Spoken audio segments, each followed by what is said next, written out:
India versus Pakistan రేపు దుబాయ్లో tournament ఉన్నది.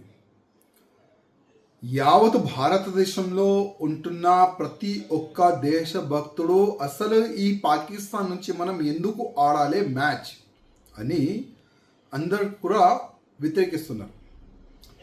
నేను కూడా ఈ మ్యాచ్ని మనం బైకాట్ చేయాలని నేను బీసీసీఐ అధికారులకి నేను రిక్వెస్ట్ చేస్తున్నాను.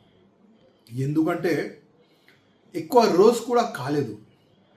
పెహల్గాంలో ఏ విధంగా ప్రత్యేకంగా హిందువులని టార్గెట్ చేసి పేరు అడిగి కలమా చదువునికి వస్తుందా లేదా అని మరియు అడిగి ఏ విధంగా వాళ్ళు ఈ పాకిస్తాన్ టెర్రరిస్టులు చంపినారు అందరూ కూడా చూసినారు. ఇవాళ ఈ పాకిస్తాన్కి మనము వాటర్ కూడా ఆపేసినాము. అట్లాంటి దేశం నుంచి క్రికెట్ మనం ఎందుకు ఆడాలని యావత్ భారతదేశంలోన భారతీయులు అడుగుతున్నారు. మనం కూడా ఒకసారి ఆలోచన చెయ్యాలి.